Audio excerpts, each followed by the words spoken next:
नमस्कार दोस्तों, स्वागत है आपका स्टडी विथ पृथ्वी पर। दोस्तों, आज हम निर्देशांक ज्यामिति या कोऑर्डिनेट ज्योमेट्री के बारे में पढ़ेंगे। इस वीडियो में हम इससे रिलेटेड जो भी सूत्र है उन सभी सूत्रों के बारे में सीखेंगे। इन सूत्रों का उपयोग हम क्वेश्चन को सॉल्व करने में किस प्रकार से कर सकते हैं, इन सूत्रों को हम किस प्रकार से याद कर सकते हैं, ताकि इसकी सहायता से हम एग्जाम में अपना जो क्वेश्चन बनेगा उसको हम आसानी से सॉल्व कर सकते हैं। सबसे पहला दोस्तों है, ये पहला सूत्र है दूरी सूत्र। इसमें किसी दो बिंदुओं के बीच की दूरी ज्ञात करने के लिए आपको पूछे तो आपको इस सूत्र का यूज करना है। x2 माइनस x1 का square plus y2 minus y1 का स्क्वायर और इसका पूरा अंडर रूट हो जाएगा। तो इससे हमें दो बिंदुओं के बीच की दूरी मिल जाएगी। दूसरा सूत्र है दोस्तों मध्य बिंदु का। आपको कोई भी दो बिंदु दिए गए होंगे, उनके बीच का बिंदु ज्ञात करने के लिए बोला जाएगा, तो ये मध्य बिंदु कहलाएगा। इसका सूत्र होगा x1 प्लस x2 अपॉन 2 और coma y1 plus y2 upon 2। ये इस बिंदु के निर्देशांक होंगे। पहला निर्देशांक ये और दूसरा ये हो जाएगा। तीसरा सूत्र है दोस्तों त्रिभुज का क्षेत्रफल ज्ञात करना।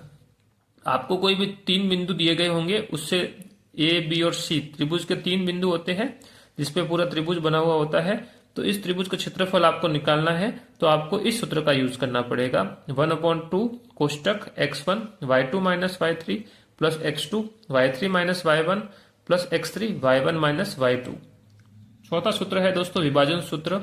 इसमें आपको दो बिंदु दिए गए होंगे और उसके मध्य का ऐसा बिंदु जो इसको m1 अनुपात m2 में विभाजित करता है, उसके बारे में पूछा जाएगा, तो उसको हम विभाजन सूत्र कहते हैं।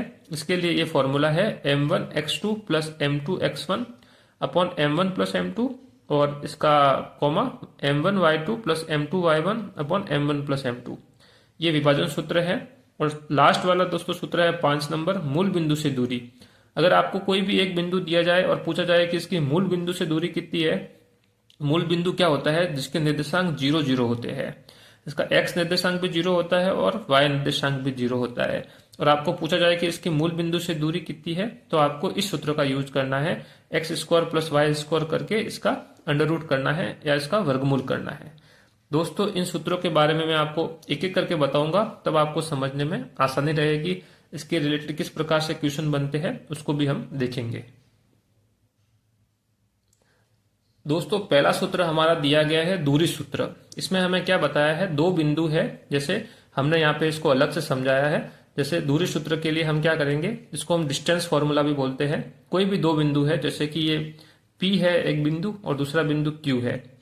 P के निर्देशांक हमें दिए है x1 और y1 है और Q के निर्देशांक हमें दिए है x2 और y2 है। और हमें पूछा जाए कि P से Q तक की दूरी ज्ञात कीजिए। तो जो ये रेखा आपको सीधी दिख रही है, इसकी लंबाई ज्ञात करनी है, उसको ही हम दूरी बोलते हैं, P से Q तक की दूरी। तो इसके लिए जो फॉर्मूला है वो हमने अभी देखा था, दूरी बराबर under root x2 minus x1 का square plus y2 minus y1 का स्क्वायर करना है। तो ये सूत्र किससे बना? इन दो बिंदुओं से बना है। इसमें x1 y1 ये P के निर्देशांक है और x2 y2 Q के निर्देशांक है। इन दोनों के मानों को हम इसमें रखेंगे तो हमें दूरी मिल जाएगी। दोस्तों, एग्जाम में क्वेश्चन किस प्रकार से बनता है वो मैं आपको बताता हूँ। इस प्रकार से दोस्तों क्वेश्चन एग्जाम में बनता है कि बिंदुओं P 3 4 तथा Q -2 1 के मध्य की दूरी ज्ञात कीजिए। या x1 y1 x2 y2 लेके हमने इस सूत्र को निकाला था। इस तरह से हमें x1 y1 ये हो जाएंगे और x2 y2 ये हो जाएंगे और इनके मध्य की दूरी हमें पूछी जाती है। इस प्रकार से क्वेश्चन एग्जाम में बनते हैं। इसमें हमें इनके मध्य की दूरी ज्ञात करनी है। तो दूरी ज्ञात करने के लिए हम इस फॉर्मूले का यूज करेंगे, x2 माइनस x1 का square plus y2 minus y1 का स्क्वायर। तो इसके लिए ये दूरी क्या हो जाएगी, इस फॉर्मूले का यूज करेंगे तो PQ ये हो जाएगा। P के निर्देशांक है, ये x1 है, ये y1 है और ये x2 है और ये y2 है। तो इस फॉर्मूले में इन मानों को रखेंगे तो हमें दूरी मिल जाएगी।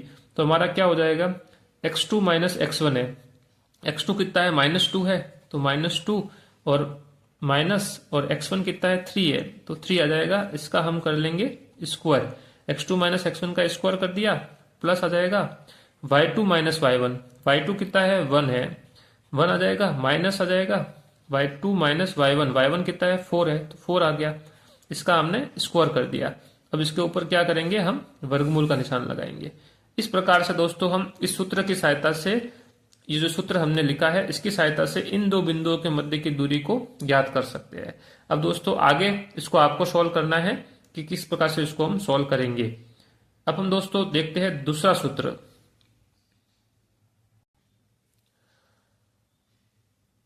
अब दोस्तों दूसरा सूत्र हमारा है मध्य बिंदु, मिडिल पॉइंट। आपको दो बिंदु दिए गए होंगे, मान लीजिए आपको P दिया है x1 y1 और Q दिया है x2 y2, और आपको पूछे कि इन दोनों बिंदुओं के मध्य का बिंदु ज्ञात कीजिए, तो इसके निर्देशांक क्या होंगे। तो हम निकालेंगे मध्य बिंदु या मिडिल पॉइंट। इसका सूत्र हमने क्या लिखा था, x1 प्लस x2 अपॉन 2 और comma y1 plus y2 upon 2, ये मध्य बिंदु के निर्देशांक हो जाएंगे। तो दोस्तों मान लीजिए ये दो बिंदु है P और Q, इसका मध्य बिंदु इसके बीचों बीच होगा, ये यहाँ पे होगा, और इसके निर्देशांक हम इससे निकालेंगे x1 plus x2 upon 2 y1 plus y2 upon 2। इस प्रकार के सूत्र के लिए किस प्रकार से क्वेश्चन बनते हैं उसके बारे में मैं आपको बताता हूं। तो दोस्तों इस प्रकार से क्वेश्चन बनता है हमारा एग्जाम में कि जैसे कोई बिंदु P है, इसके निर्देशांक हमें दिए हैं 3, 4, तथा एक बिंदु दिया है Q जिसके निर्देशांक हमें दिए -1 और 3 के मध्य बिंदु के निर्देशांक ज्ञात कीजिए। इस प्रकार से क्वेश्चन बनता है। तो इसके लिए हम क्या करेंगे, हम इस फॉर्मूले की सहायता से ज्ञात करेंगे। तो हमारा फॉर्मूला क्या कहता है, मध्य बिंदु का हम निकालेंगे तो मध्य बिंदु क्या हो जाएगा, x1 plus x2 upon 2। x1 क्या है, ये दोस्तों आपको दिख रहे हैं P के निर्देशांक ये x1 और y1 है, और Q के निर्देशांक हमें दिख रहे हैं और ये x2 और y2 है। इसमें हम x1 यहां से ले लेंगे 3 और x2 हम ले लेंगे ये -1। तो हमारा क्या हो जाएगा x1 प्लस x2, तो x1 की जगह तो हम लगाएंगे 3, तो 3 हो जाएगा, फिर ये प्लस का प्लस आ जाएगा, और x2 की जगह हम लगाएंगे -1, तो माइनस है तो ये कोष्टक में हम -1 ऐसे लिख देंगे। फिर हम इसको 2 से भाग कर देंगे, x1 प्लस x2 अपॉन 2 हो जाएगा। इसी प्रकार से ये कॉमा आ जाएगा, फिर y1 plus y2 upon 2, y1 कितना है 4 है तो 4 आ जाएगा, प्लस आ जाएगा y2 कितना है 3 है तो 3 आ जाएगा, इसमें हम 2 का भाग देंगे। तो दोस्तों इसको हम सॉल्व कर देते हैं, तो ये हो जाएगा 3 प्लस और माइनस का गुणा क्या होता है, माइनस होता है, तो ये 3 -1 अपॉन 2, और ये हो जाएगा 4 प्लस 3 7 अपॉन 2 हो जाएगा। जब इसको हम सॉल्व करेंगे आगे और, तो 3 माइनस से 1 गया तो 2/2, और ये हो जाएगा 7/2 हो जाएगा। तो ये हो जाएगा इसके निर्देशांक दोस्तों, 2/2 1 होता है, दोनों एक दूसरे से कट जाएंगे, और ये 7/2 ऐसा का ऐसा दोस्तों।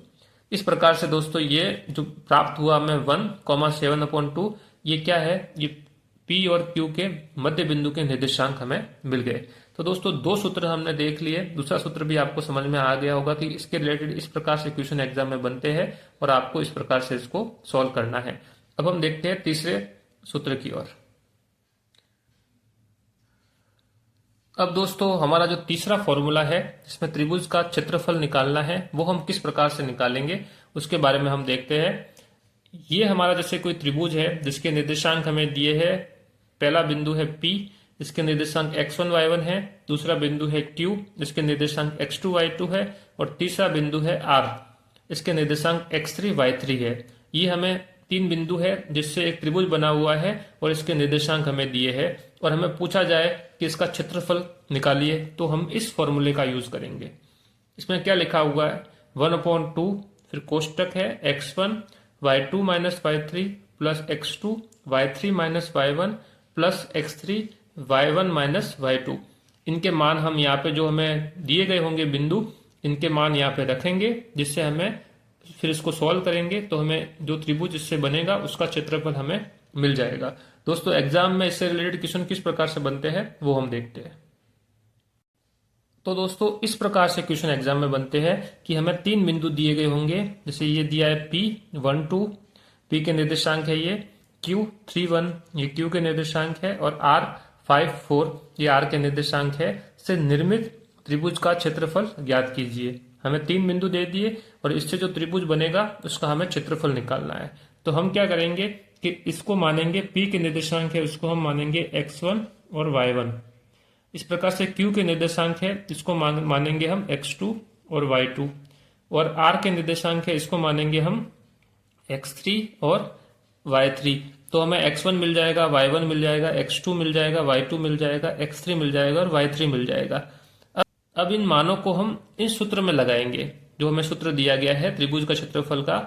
तो 1/2 x1 की जगह हम 1 लगा देंगे, फिर y2 माइनस y3 है तो y2 की जगह 1 आ जाएगा, y3 की जगह 4 आ जाएगा।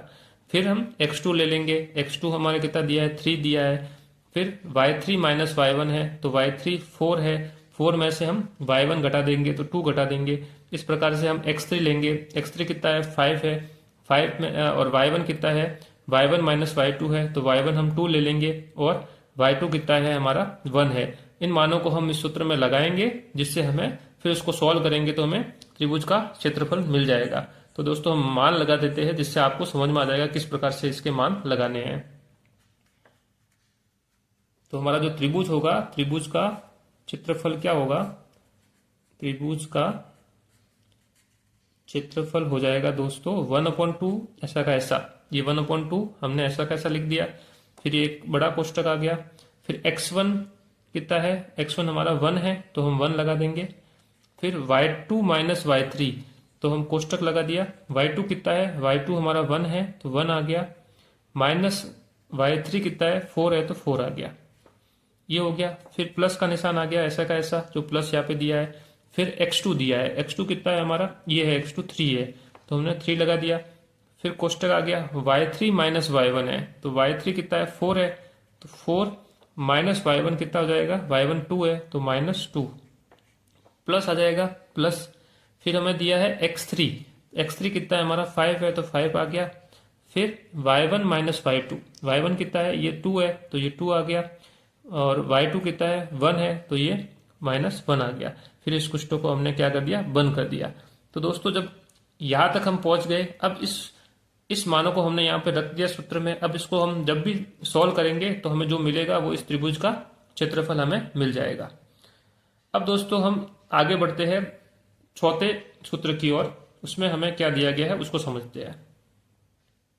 तो दोस्तों 4th नंबर पे हमारा है विभाजन सूत्र। इसमें हमें जैसे कोई बिंदु दिए है P और Q, इनके निर्देशांक हमें दिए हैं x1 y1 और x2 y2, और हमें पूछा जाए कि इस दो जो ये रेखा है P से Q को मिलाने वाली, उसको m1 अनुपात m2 में विभाजित करने वाले जो बिंदु होगा, उस बिंदु के निर्देशांक ज्ञात कीजिए। तो वो बिंदु निकालने के लिए हम इस सूत्र का यूज करेंगे, विभाजन सूत्र का यूज करेंगे। ये जो बिंदु के निर्देशांक आपको दिख रहे हैं, ये इस पूरी रेखा है जो P से Q तक की, उसको m1 अनुपात m2 में विभाजित करने वाले बिंदु के निर्देशांक होंगे। किस प्रकार से दोस्तों क्वेश्चन बनते हैं और किस प्रकार से इस सूत्र का हम यूज करेंगे वो हम देखते हैं। तो दोस्तों इस प्रकार से क्वेश्चन एग्जाम में बनता है और इसमें हम इस सूत्र का यूज करेंगे। दोस्तों हमें कोई भी दो बिंदु दिए होंगे P34 तथा Q13 को मिलाने वाली रेखा को 3:2 में विभाजित करने वाले बिंदु के निर्देशांक ज्ञात कीजिए। हमें ये क्वेश्चन दिया है कि दो बिंदु दिए हैं, इसको मिलाने वाली रेखा है, जैसे ये दो बिंदु थे, इनको मिलाने वाली रेखा थी, को इस अनुपात में 3:2 में विभाजित करने वाले बिंदु के निर्देशांक ज्ञात कीजिए। तो दोस्तों यहाँ पे हम इस सूत्र का यूज करेंगे, लेकिन जो x1 है वो ये हो जाएगा, P x1 y1 तो ये हो जाएंगे, और x2 y2 क्या हो जाएंगे, ये हो जाएंगे। x1 3 हो जाएगा, y1 4 हो जाएगा, x2 1 हो जाएगा, y2 कितना हो जाएगा, 3 हो जाएगा। और ये जो 3:2 दिया है दोस्तों, ये क्या है, ये m1 अनुपात m2 है। तो 3 को हम लेंगे m1 और 2 को हम लेंगे m2। अब इस सूत्र में हम इन मानों को लगाएंगे तो हमें जो बिंदु मिलेगा, जो बिंदु के निर्देशांक मिलेंगे, वो इस दोनों रेखाएं है जो पी क्यू है, इसको मिलाने वाली रेखा है, उसको 3:2 में विभाजित करने वाले बिंदु के निर्देशांक हमें मिलेंगे। किस प्रकार से दोस्तों हम इसके निर्देशांक ज्ञात करेंगे वो हम देखते हैं। हम इसके निर्देशांक देखेंगे कि बिंदु के निर्देशांक हम लिखेंगे, बिंदु के निर्देशांक, हम जो ये फॉर्मूला दिया है इसमें हम अपने जो मान है x1 y1 x2 y2 और m1 m2 के, वो इस फॉर्मूले में लगाएंगे तो हमें वो बिंदु के निर्देशांक मिलेंगे। दोस्तों यहाँ पे क्या लिखा है, m1 x2 है प्लस m2 x1 है अपॉन m1 प्लस m2 है।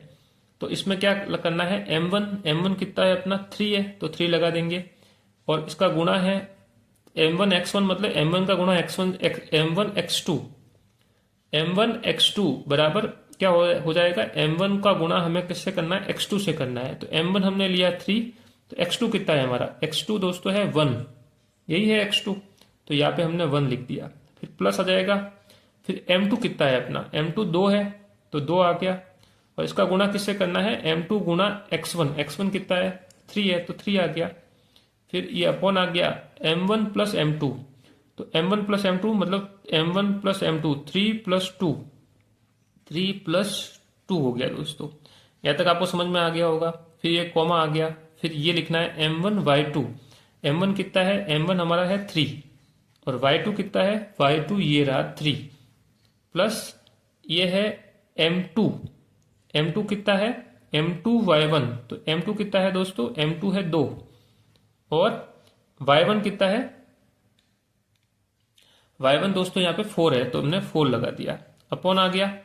फिर m1 प्लस m2 है, m1 प्लस m2 कितना है 3 प्लस 2 हो गया। फिर इसको हम कोष्टक को बंद कर लेंगे। ये दोनों जो निर्देशांक जिसको हम सॉल्व करेंगे तो हमें जो मिलेंगे वो इन दोनों बिंदुओं को मिलाने वाली रेखा को 3:2 में विभाजित करने वाले बिंदु के निर्देशांक हमें मिलेंगे। अब इसको सॉल्व करते हैं। 3 का गुणा 1 से करेंगे तो 3, और 2 का गुणा 3 से करेंगे तो 6, और 3 प्लस 2 ये हो जाएंगे 5। इस तरह से 3 का गुणा 3 से करेंगे तो 9, और 2 का गुणा 4 से करेंगे तो 8, और 3 प्लस 2 ये 5। तब इसको आगे सॉल्व करेंगे तो 3 प्लस 6 कितना हो जाएगा, ये हो जाएगा 9/5, और ये हो जाएगा दोस्तों 9 और 8 ये हो जाएंगे 17/5। ये दोस्तों जो निर्देशांक आपको मिले हैं 9/5, 17/5, ये उस बिंदु के निर्देशांक है जो इन दोनों जो बिंदु है P और Q उसको मिलाने वाली रेखा को 3:2 में विभाजित करने वाला बिंदु है ये। तो दोस्तों इस प्रकार से आपको विभाजन सूत्र का यूज करना है, आपको समझ में आ गया होगा। अब दोस्तों हमारा अंतिम सूत्र है 5 नंबर, उसको हम देखते हैं। दोस्तों 5वां सूत्र हमारा है मूल बिंदु से दूरी का सूत्र है कि कोई भी हमें जैसे बिंदु दिया गया है, मान लीजिए कोई बिंदु, एक ही बिंदु दिया गया होगा जिसकी मूल बिंदु से दूरी ज्ञात करनी है। तो मूल बिंदु के निर्देशांक क्या होते हैं, मूल बिंदु ऐसा बिंदु जो एकदम बीच में होता है उसके निर्देशांक 0 0 होते हैं। क्या होते हैं, 0 0। तो इससे किसी बिंदु की दूरी ज्ञात करनी होगी तो हमें किस प्रकार से निकालना है, तो उसके लिए ये सूत्र है। मान लीजिए आपको कोई बिंदु दिया है P जिसके निर्देशांक दिए है x और y, और इसकी मूल बिंदु से दूरी ज्ञात करनी है, तो इसका सूत्र होगा x² + y² का वर्गमूल करना है। तो दोस्तों इसका हम एक क्वेश्चन लेते हैं जिससे आपको और समझ में आ जाएगा। तो दोस्तों इस प्रकार से क्वेश्चन एग्जाम में बनता है कि बिंदु P3,4 P के निर्देशांक दिए गए हैं कि मूल बिंदु से दूरी ज्ञात कीजिए। कोई बिंदु दिया है P जिसकी मूल बिंदु से दूरी ज्ञात करनी है, तो हम कैसे निकालेंगे, हम इस सूत्र का यूज करेंगे। देखते हैं, मूल बिंदु से क्या हो जाएगी, मूल बिंदु से दूरी क्या हो जाएगी, अंडर रूट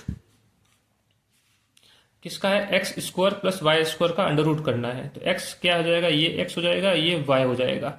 यहाँ पे दोस्तों x1 y1 x2 y2 नहीं लेंगे क्योंकि यहाँ पे केवल हमें एक ही मान दिया गया है P का, तो हम इसको x और y ही मानेंगे। अगर 2 होते तो हम x1 y1 x2 y2 मानते, लेकिन यहाँ पे तो एक ही है, केवल P बिंदु ही दिया गया है, बाकी तो मूल बिंदु है। मूल बिंदु के निर्देशांक तो 0 0 ही होते हैं। तो दोस्तों अब हम इसमें लगाएंगे, x की जगह तो लगाएंगे 3 और y की जगह लगाएंगे 4। तो हमारे जो सूत्र है वो है अंडर रूट आ गया x² मतलब 3 का स्क्वायर, तो ये 3 का स्क्वायर हो जाएगा, फिर प्लस आ जाएगा, फिर y का स्क्वायर, तो y कितना है 4 है तो 4 का स्क्वायर। यहाँ तक समझ में आ गया होगा।